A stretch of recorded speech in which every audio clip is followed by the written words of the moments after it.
win by TKO in the last round. I thought they gave Joshua way too much time. Yeah, he just sagged on the rope and just stood there and didn't do anything.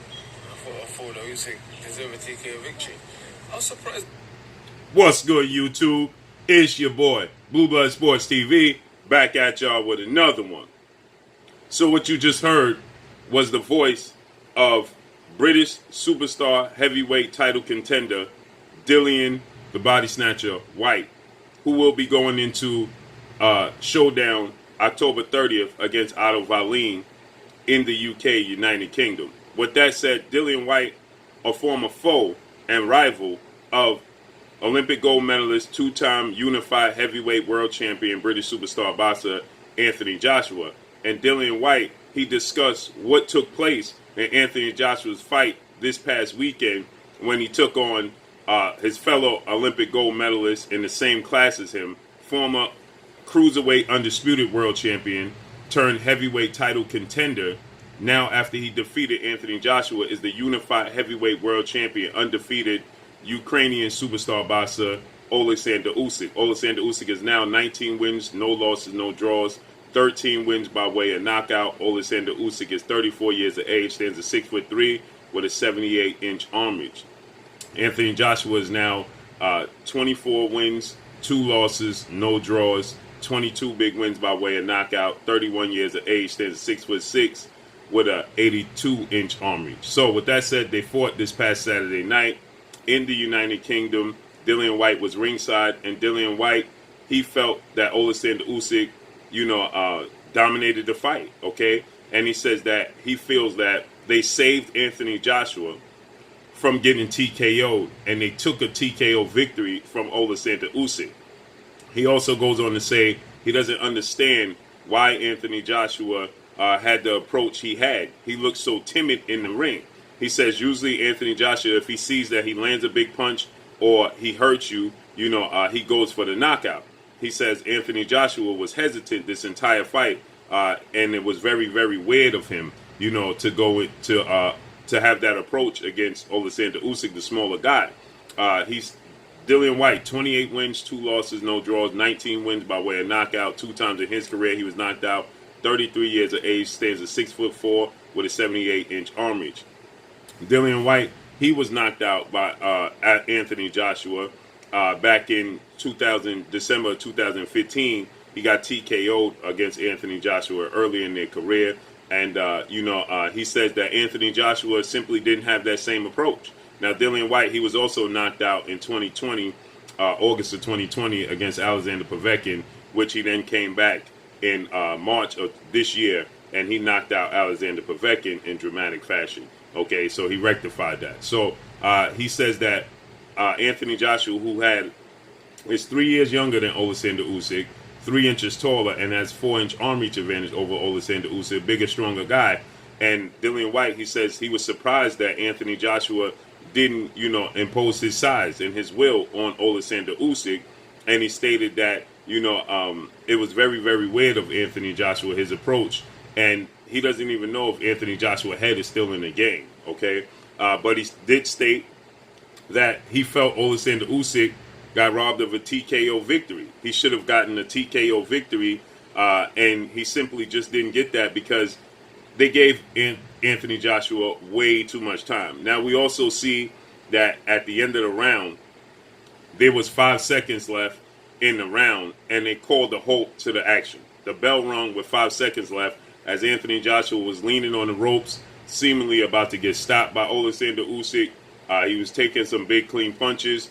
Now, some of those punches he was slipping. Some of those punches wasn't landing.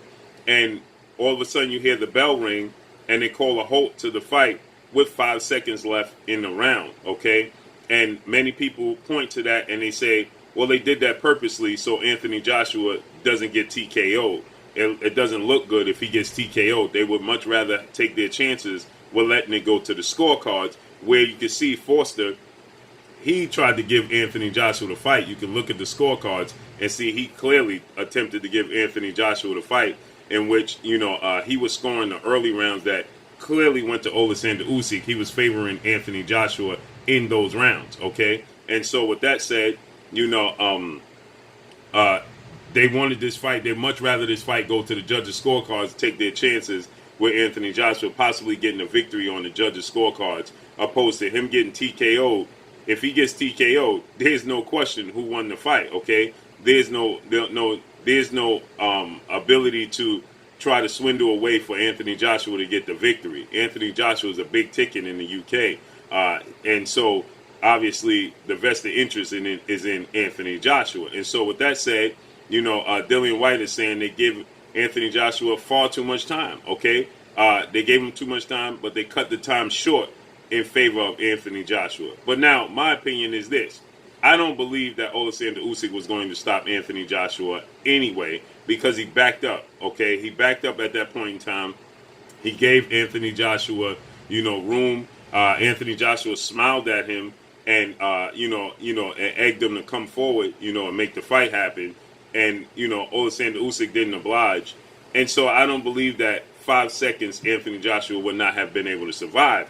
But Dillian Whyte's point and many other people's point is that the referee was going to jump in and call a halt and wave it off. And so you can see the referee standing in a position where he's getting ready to jump in between and wave it off. But a lot of those punches, if you watch it again, weren't landing.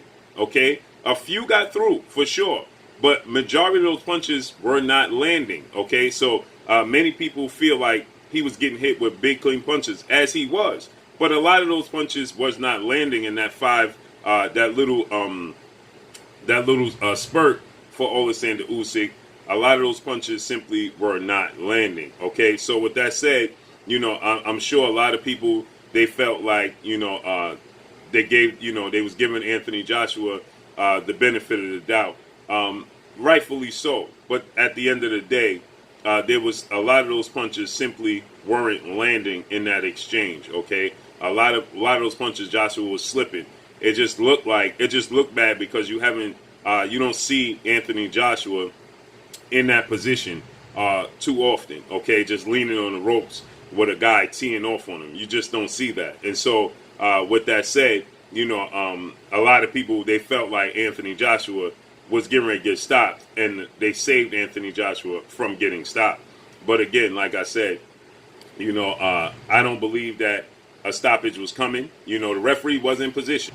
So for sure, the referee seemed to be in position where he possibly was positioning himself to jump in and stop the fight. But ultimately, like I stated, I don't believe that Anthony Joshua was going to get stopped, and I don't believe too many of those punches at the end of that little flurry was having much effect on Anthony Joshua. But I will say this, that you're not used to seeing Anthony Joshua in that compromised position, and so yes, did they give him the benefit of the doubt and to ring the bell early? Absolutely, they did. You can clearly see that it was still 5 seconds left in the round. You can clearly see that, he was leaning on the ropes and he was in a compromised position. And you can clearly see that he was a beaten man. That was abundantly clear. Okay, Usyk, slick southpaw, Olympic gold medalist, just like Joshua, very accomplished, probably, if not more accomplished than Anthony Joshua, becoming undisputed at cruiserweight. He's a southpaw, he's very slick, has fast feet. But Joshua, he was, closing the gap at times, okay? Anthony Joshua lost, to, in my opinion, rounds 1, 2, and 3. But I thought Anthony Joshua won 4, 5, and 6. Now, it became a seesaw battle at that point in time where Anthony Joshua, he lost 7th round. Usyk won the 7th round. Then Joshua won the 8th round. Then Usyk won the 9th round. Then Joshua won the 10th. But 11 and 12, where it counted the most in the championship rounds, Usyk clearly took control and dominated the 11th and 12th round. As far as him getting a nod, of course, everybody's going to feel like Anthony Joshua, who is the favorite, who is the darling, who's the twinkle in everybody's eyes, especially over in the UK. Of course, he's going to get the benefit of the doubt, no doubt about it. Yes, there was 5 seconds left in the round, and yes, Oleksandr Usyk had him in a compromised position. But again, my stance is that I don't believe he was going to get stopped. I do think the referee was in position again, but I don't think that 5 seconds, even if they would have gave him the 5 seconds, was enough time for Usyk to land something big enough that hurt Joshua enough to warrant the referee to say I've seen enough with only maybe 1 second left, okay? I think they would allow Joshua to attempt to tie up or do something of that in that magnitude, make it to the 12th round. And yes, nobody out in the UK wants to see, the powers that be don't want to see Anthony Joshua get stopped again. That looks even worse than him, losing a unanimous decision. Getting stopped twice. He got stopped by Andrew Ruiz, unforeseen, and one of the biggest upsets in the history of sport of boxing in his debut here in the United States at Madison Square Garden, New York, June 1st of 2019 by Andrew Ruiz. And he let Andrew Ruiz create history. Andrew Ruiz became the first Mexican heavyweight world champion in the history of sport of boxing, and he did so in dramatic fashion, dropping Joshua 4 times and ultimately stopping him in the 7th round. So history was made once again by Oleksandr Usyk, because now he's following the footsteps of Evander the Real Deal Holyfield, who was an Olympian, who was a undisputed cruiserweight turned heavyweight undisputed world champion.